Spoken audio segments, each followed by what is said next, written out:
Today, I'm going to talk about Secrets of Successful Property Management Revenue Edition. Many of you know I wrote the book, The ABCs of Property Management, and the principles in this book are relevant even more today. So stay tuned if you're thinking about managing your own property or you're managing a property manager on a property that you own. I'm going to do 3 videos, one focused on revenue, the second I'm going to focus on expenses, and the third I'm going to focus on debt, all of which are the formulas to generating the maximum cash flow. So there's 3 questions that I always get around, should I manage my own property or should I hire somebody out? This is the number 1 question I get. The second most asked question, of course, is what do I need to do or what do I need to look for if I'm doing it myself or I'm using somebody to manage my own property? And the third, of course, is what system should be used for a property management success? Those are the 3 things I'm going to talk about in these next 3 videos. So whether you're managing the property yourself or you're managing somebody else, these are the 3 primary drivers that generate cash flow: income, expense, and debt. So for this video, we're going to focus on revenue or income, so you guys can see the behind-the-scenes view of some of the things that we do in our management company. As you guys know, we employ about 250 people, and we manage about 10,000 units. These systems that I'm going to share with you have been generated over a long period of time, and these are the exact things that we look at whenever we're buying a property or we're actually managing one ourselves. For revenue, I always focus on 6 primary things. Number 1, what is the market rent? Number 2, what is the actual rent? Number 3, what is the economic occupancy, which we're going to talk about in a minute? 4, what is the vacancy of the property and in the market? 5, what are the non-rental producing units inside of that property? And 6, what other income opportunities might there be? So first, let's talk about market rent versus actual rent. And it's really quite simple. So first, let's talk about market rent. And it's exactly what it sounds like. Market rent is, what does the market support today? You want to be careful not to try to achieve more than the market, and you also want to be careful not to actually rent the unit for less. So the market rent is simply derived by going out and shopping the market and seeing what are the homes renting for, what are the condos renting for, or the apartments, or even a retail center, a self-storage, or an office. It doesn't really matter. What does the current market support in rent of that particular type? That's what the market rent is. In almost all cases, you're going to find that the actual rent of a property that you're looking at or considering to buy, or even your own property, is going to be less than the market rent. Because generally, market rents do trend up. It's very common for us to find a property that has been owned by an ownership for a long period of time where these actual rents might be significantly below the market rent, for example. So if 100% of the people moved out, and then 100% of the people move back in, you would most likely rent them at the market rate as opposed to what the actual rate is on their rent roll in the property at this very moment. This difference is what we call internally loss to lease. And it's very simply, if, for example, the market rent was $1,500 and the actual rent was $1,350 of, let's say, 50 units, and that was the average of all the actual rents of those 50 units, then this particular property, a 50-unit property, would be about $150 below market. That should make you excited because inside of just the rent roll, you're going to see that there's about a $150 increase in the rents by not doing anything, by literally just raising them to the market. When the resident moves out, you'll be able to get that $150 more. So if this was a 50-unit building, that would be approximately about $90K a year. That's a lot of money. So that's simply 50 units times 150, which is $7,500 a month, times 12. So next we're going to talk about the difference between economic occupancy and physical occupancy. And you're going to see these terms used a lot. So the brokers are going to use the physical occupancy, and the management and the way to buy it is actually to focus on economic occupancy, which we're going to talk about in a minute. Imagine that you step onto this 50-unit property and it has 5 vacants on the day that you're there.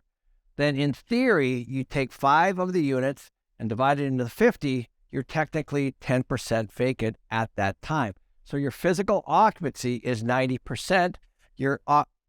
Your physical occupancy is 90% and your vacancy is 10%. When looking at the economic occupancy, you might have a very different picture. Economic occupancy considers vacancy for a period of time. So let's say the vacancy would be calculated based on move-ins and move-outs for a period of a month, or 2 months, 3 months, or even a full year. So you can imagine that if I stepped onto this property just 2 weeks later, that the actual unit vacant might be 10. If that was the case, then it would be 20% vacant. So you can see how economic occupancy can change from week to week and month to month. Economic occupancy literally is total income divided into the market rent. So economic occupancy is very, very different. So let me walk you through that. So you would always start with the market rent. So the market rent of $1,500 times 50 units is $75,000 a month. But the actual rents are actually $13,500. So let's say there's 5 vacant. So you take 45 units times $13,500, you come up with around $60,000. It's a little bit more than that, but you get the point. So actually your economic occupancy is more like 80%. So in this particular case, you might have 5 vacant units, which is technically 90% physical occupancy because it doesn't calculate the rent, versus the economic occupancy, which is actually $60,000 divided into the $75,000, which is the market rent, and that actually gets you an 80% economic occupancy. Why is this important? Because a lot of people focus on the physical occupancy. They say, oh, this property is 90%, but it actually is, in fact, collecting much, much less, and it actually is running close to 80% economic. The good news is that you have the potential to raise the income, of course, but right now it's operating at about 80%.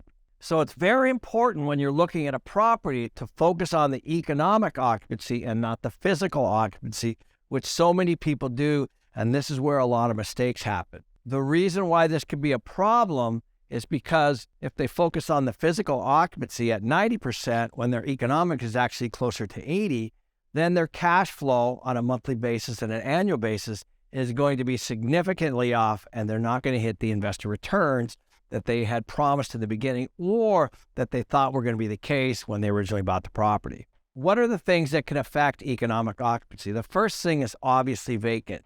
But you can imagine if you have a vacant at the beginning of the month and somebody moves in at the 20th or the 25th of the month, you technically might have rented the unit, but you've lost 20 to 25 days on that one unit. So you can see that vacancy can be very expensive and should be looked at almost like an expense as opposed to a loss of income, because each and every day at $1,500, you're losing $50 a day in rent. So getting those vacancies full can mean a lot. But this is the difference between seeing the opportunity or just buying it based on, let's say, a physical occupancy number. So one of the things we always look for is what is the current ownership or management company doing to run the property, and are there opportunities to increase the occupancy of this particular property, both in the market rent or in the actual rent. As you can see here, there's $150 of opportunity just in the rent roll, but in addition to that, their collections are even down even more. And this could be as a result of vacancies moving in and out during the month. It can also be delinquents or evictions. There can be all kinds of things that can drive economic occupancy down, including down units, employee units, models, and even storage. We've found properties that are storing things in units that actually could be rent producing. So this is a roadmap for things that you can find. This is a roadmap on where you can force the equity back up to the market levels, not anything else. What you're trying to do is maximize the inefficiencies of a current operator, and they can come in all sorts of ways.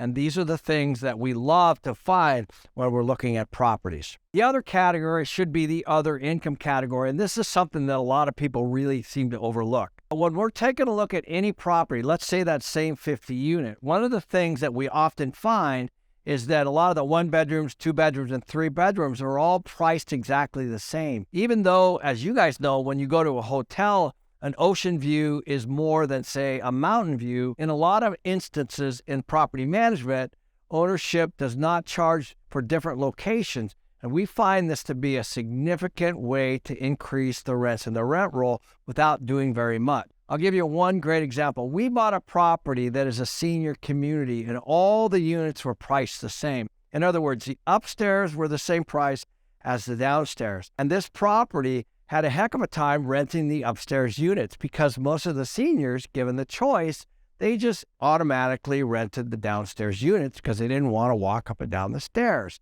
So all we simply did was raise the downstairs units. A lot of times people will lower the upstairs, but what we did was raise the downstairs, which increased the market rate on that particular unit. And of course, it immediately filled the upstairs units. So these are things that we find all over the place. The entire rent roll itself should actually be looked at, and each unit should be priced according to its location. Number two, I often find that people don't designate the different types of pricing for the different sizes. Let me give you one example. Sometimes when we take over a property, we find that there are multiple sizes, let's say for a 2-bedroom unit. You might have an 800 square foot, a 900 square foot, or even a 1,200 square foot 2-bedroom unit. Many times we might find the same kind of pricing for a 2-bedroom unit, for example, across the entire property, when in fact, a smaller 2-bedroom unit should be actually priced a little bit less than a larger 2-bedroom unit.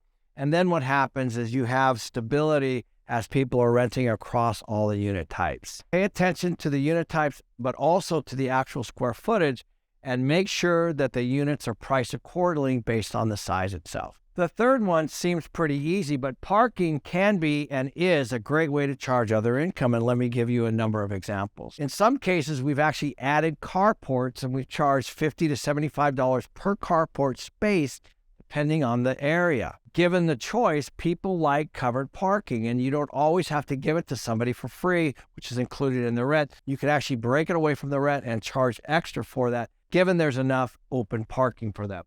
The second one is obvious, is a garage. These are premiums. We're getting $100 to $200 per month for these, depending on the location. Another one that I also want to talk about is the RV or even company trucks that people use during their day-to-day. So RV parking is a thing. People spend a lot of money in RV storage and work truck storage. If you have the space, you can actually generate quite a bit more revenue just on the existing property that you have if you have the room. The fourth one are pets. So pets are a big thing. If somebody has a pet, they're going to make a decision not to rent or rent based on what your rules are. So what we've done at our company is we've embraced pets, and we have rules around that. But most pet owners are pretty responsible. That's been our experience. So we get adequate deposits, but we also charge a pet rent. So the pet rent can be $25 or $50 per month per pet. But you also have the pet agreements and those kinds of things, and you want to get adequate fees for damage or anything like that. But all this stuff starts to add up over time, guys. The fifth one is storage. A lot of people haul junk around and they need storage. So if it's in another location, let's say, and you have the ability to do it, even if you put it in later, you could actually maximize the price for that because somebody's going to go find a storage unit somewhere to store their stuff, especially if they're moving out of a house.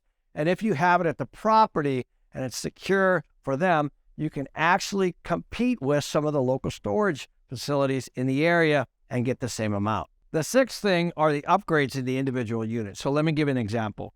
It's very common for us to take over a property and find that some of the units are really upgraded and some are not. So one example would be around the washers and dryers. So using that same 50-unit analogy, if 10 units had washers and dryers and 40 didn't, then the 10 units with the washers and dryers should get more rent per month because they actually have a washer and dryer included. And we find that those washers and dryers can be anywhere from $50 to $100 per month just by having a washer and dryer in the unit. And this could be another thing that you can do to actually buy more washers and dryers and increase the rents through putting washers and dryers in units if they have hookups already in them. Other upgrades are paint, flooring, cabinets, countertops, those kinds of things. It's basically like a remodel or something that hasn't been. Typically, renters will pay more for something that's been upgraded versus something that hasn't, and only you can decide what that's worth. But for us, these are $10, $15, $20, $30 upgrades for each of these little items, and appliances in some cases can be even more. If you have a new appliance package, the residents will pay for that versus something that's, say, 15 or 20 years older. The last thing that we've done are yards. So a lot of these pet owners, if you're taking pets, you can actually fence the little areas outside of the yard. People rent these and they'll pay more because they can leave their back doors open and let the pets come in and out, and they don't have to actually walk them on the on the lease all the time if it's fenced, and of course, they're away from everyone else in the property.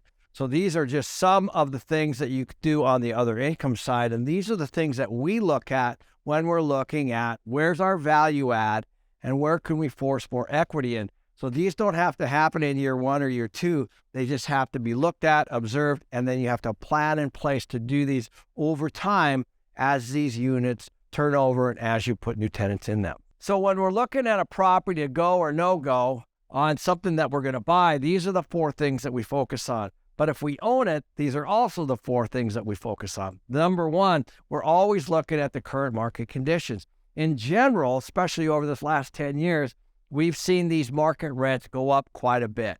So it's possible that the unit you're looking at or even the unit that you own might be severely under market. Now, it doesn't mean that you have to raise the rents on everybody. It just means that you need to know what is your rent as compared to the market. In that example that I gave you, it was $150.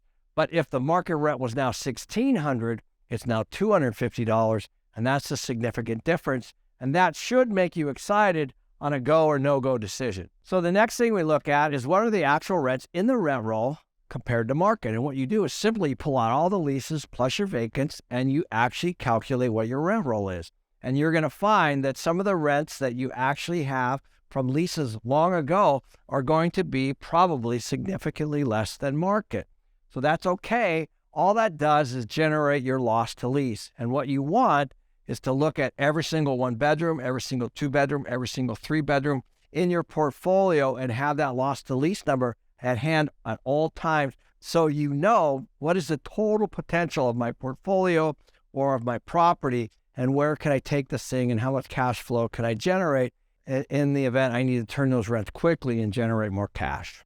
The third thing is what is the occupancy per the market. This is something I use heavily to manage my own properties. So a lot of times people calculate 100% occupancy and then they're sorely disappointed as people move in and move out, as I explained earlier on the economic occupancy side, because it's just not smart to calculate 100% occupancy on a property, because you're going to have move-ins and move-outs, and most markets are not 100% occupied. In most cases, you are going to have some movement during the year. For our portfolio, all we do is try to tell the managers, we're just asking you to manage the property to market. So it's important that you understand what the market is. In some really high tourist areas, you're going to find that the occupancies in those areas might be close to 100%. But you might find other markets that might be a little more rural, let's say, and have less employment or less reason to go there, where the occupancies in that area might be a little bit less. So just manage to your market and don't try to hit above the market. If you can, great. But when you're underwriting, make sure that you're just managing to market. The fourth thing is other income potential. And this is simply just extra meat on the bone from experience and wisdom from managing lots of properties and taking them over and adding these kinds of things over a period of time and growing the net operating income, or just the income in this case. But all of these decide whether we do a go or no go on the actual acquisition of a new asset, or we're always taking a look at this from a property management standpoint, or we always apply these 4 principles back to our current property management portfolio by rolling all of these 4 things into everything that we own.